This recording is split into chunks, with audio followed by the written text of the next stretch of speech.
আসসালামু আলাইকুম। আদাব। কাঁদতে আসিনি, ফাঁসির দাবি নিয়ে এসেছি। বাংলা মায়ের আকাশে বাতাসে আজও লাশের গন্ধ, মাটিতে রক্তের দাগ, রক্তের কাফনে মোড়া। যে সে আমার ভাই, সে আমার বোন। যৌক্তিক কোঠা সংস্কার আন্দোলনে নের মাধ্যমে জাতিকে যখন আমরা মেধা সম্পন্ন জাতিতে রূপান্তর করতে চেয়েছি, তখনই বাংলা মায়ের দামাল ছেলেরা বাংলার রাজপথে রক্ত দিয়েছে। বেকারত্বের করাল গ্রাস থেকে বাঁচার জন্য কুঠার বিরুদ্ধে আন্দোলন করছিল। কবির ভাষায় বলতে হয়, ভাবতে হারাম জাদা, নাইলে মানচিত্র চিবিয়ে খাবো। জাতির পতাকা আজ খামছে ধরেছে সেই পুরানো শকুনেরা। বাঙালির রক্ত দেওয়ার ইতিহাস একদিনের নয়। রক্ত দিয়ে বাঙালি বাংলা কিনেছে, কারো দান খয়রাতে বাংলা পায়নি। 1857 সালে ভাইবা দেখেন, পড়বে মনে। জানমালের লের ক্ষতি করে জানমাল দিয়ে আন্দোলন করেছে। 52-তে মুখের ভাষা কিনেছি বুকের খুনে রে। বরকত, রফিক, শফিক রক্ত দিয়েছে, বিশ্ব তা শুনে অবাক হয়েছে। দিয়েছি রক্ত জন্মবোধি, সাগর সাগর, নদী নদী, রক্তে বাংলা লাল করেছি, এ কথা তো মিথ্যা নয়।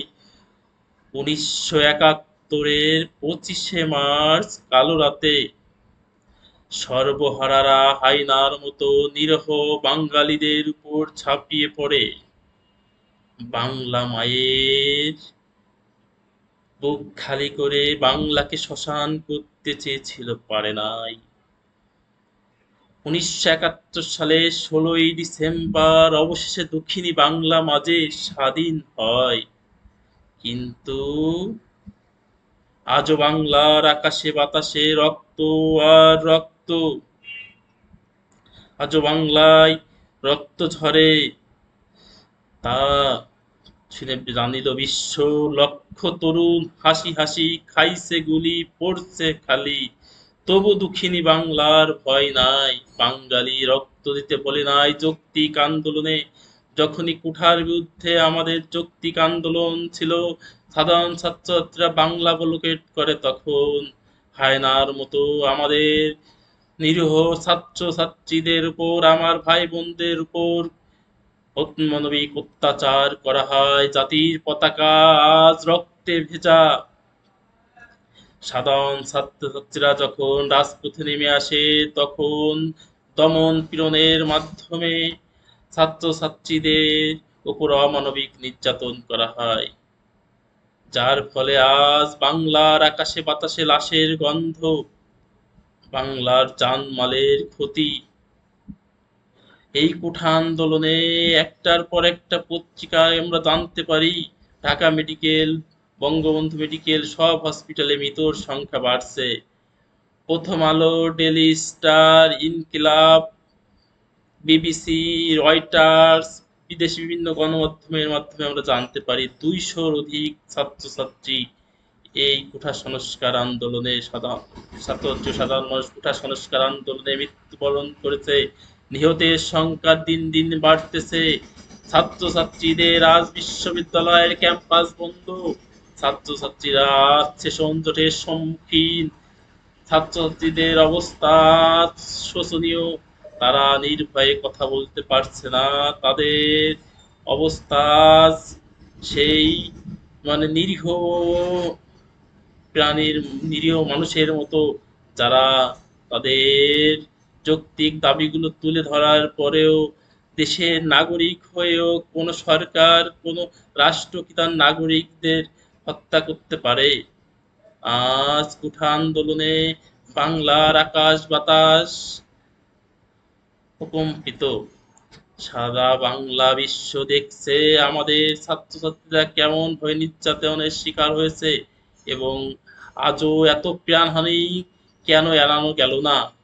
শুধু কিছু সদিচ্ছার অভাব, যে কারণে আমাদের এত প্রাণহানি, আমাদের এত হতাহত, এত কষ্ট। আমাদের ছাত্রছাত্রীদের আমাদের ছাত্রছাত্রীদের চোখ বেঁধে তুলে নিয়ে যাওয়া হচ্ছে, নির্যাতন করা হচ্ছে। বাংলায় আজ নিহতের সংখ্যা বাড়ছে। কোঠা সংস্কার আন্দোলনে নিহতের সংখ্যা বেড়ে 209, 24 নিউজ, লাইভ নিউজ পেপার এবং অ্যামনেস্টি ইন্টারন্যাশনাল আন্তর্জাতিক মানবাধিকার সংস্থা বলছে কোঠা সংস্কার আন্দোলনে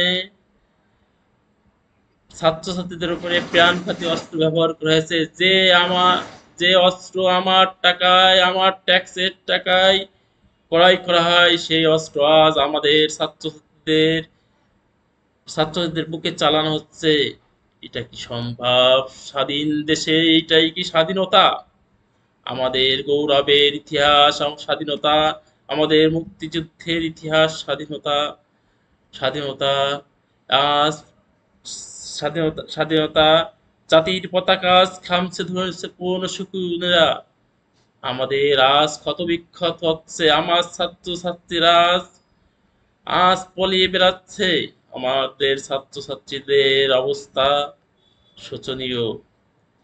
তাই আমাদের এই অবস্থার পরিত্রাণের জন্য তাই সবাই এগিয়ে আসি, কারণ সবার মাধ্যমেই এই রক্তে ভেজা লাল পতাকা যেমন আমরা পেয়েছি, এই দেশে কারো দান কম নাই। শহীদ বুদ্ধিজীবী থেকে 1971 সালের 30 লক্ষ শহীদ মুক্তিযোদ্ধার যেমন অবদান আছে, সাধারণ মানুষের এরকম আজ দেশের এই ক্লান্তি লগ্নে আমাদের অবশ্যই এই অবস্থা, শোচনীয় অবস্থার থেকে পরিত্রাণ পাওয়ার জন্য এগিয়ে আসতে হবে।